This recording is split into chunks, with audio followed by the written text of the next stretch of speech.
Matagal na nga pala ako sa Calamba pero never pa ako nakapunta dito sa Checkpoint Mall. Palagi ko to nakikita kasi nasa highway lang. 32 years old na ako at never pa ako nakapasok sa loob dito. Pagpasok ko nga pala dito, grabe nagulat ako. Akala ko pang mayaman lang tong mall na to pero grabe ghost town. Kasi grabe guys, as in walang katao-tao sa loob. Yung pinakamalaki nga pala dito guys, ito nga palang ukay-ukay. Pag check ko nga pala ng likod, wala nga palang kalaman-laman. May second floor pero bawal na yatong umakyat. At may nakita nga rin pala ako dito guys na Unli Wings. Nakapwesto nga pala to sa harapan ng Checkpoint Mall. Ngayon na nga lang pala ako makakatikim ng Unli Wings. Ito nga pala yung pangalan ng store, Wings City. Hindi pa pala ako galing sa mga katikati ko at kakain na naman ako ng chicken. Sakto nga rin pala dahil patay na oras kaya makapag-vlog ako, hindi ako mahiya. At natuwa nga pala ako dito guys kasi meron nga pala silang cheese sauce. At yung pinakamahalaga, meron silang gloves. Marami nga rin palang flavor kaya bahala ko nga pala to kainin lahat. At syempre guys, dahil unlimited nga pala to, may mga bawal din. Yun guys, mabilis nga rin pala yung serving dito at mga 5 minutes lang nandito na. Yung order namin, buffalo, teriyaki, garlic parmesan. Yun nga guys, di ko na-expect ang dami pala ng per serving. Gulat nga rin pala ako dito sa french fries kasi automatic bibigyan ka. Tinikman ko na nga rin pala yung cheese tsaka mayo. At syempre guys, nagsama nga rin pala akong malakas kumain katulad ko. Bago nga pala magseryoso guys, uminom muna ako at nagsuot ako ng gloves. Para dumulos na lang yung kakainin ko at lunok na lang ako ng lunok. Yun nga lang guys, unang first bite ko, napasok agad ako. Grabe nga rin pala yung chicken nila dito guys, ang lalaki. Parang hindi ko nga pala matitikman lahat ng flavor. Sa isang piraso lang guys, hirap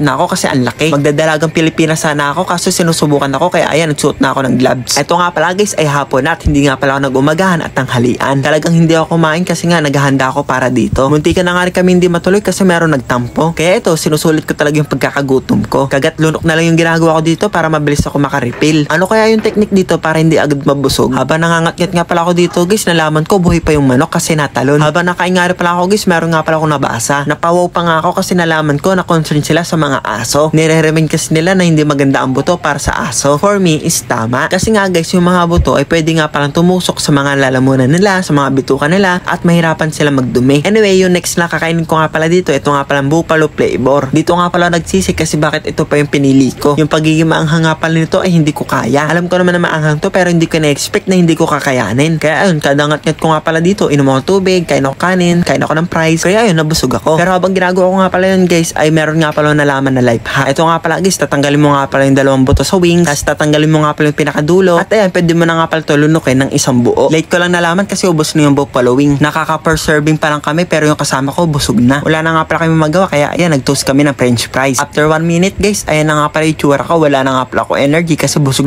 na. At marami pa akong uubusin na french fries. Bawal nga pala magtira niyan kasi 40 pesos nga pala ang penalty kapag nagtira. Naubos ko naman kaya ayan, sobrang bloated ko kaya ayun, nagpunta kami ng Starbucks. 10 taon na nga pala ako nagki-cravings dito sa matcha kasi minsan lang na makatikim nito. Tuwan-tuwa pa ako kasi ganito pa yung tsura ng matcha ko. Kaya ngayon guys, nadagdagan nga pala ng loyalist ang Starbucks. At never pang nagkamali yung pangalan ko kasi Barbie lang naman.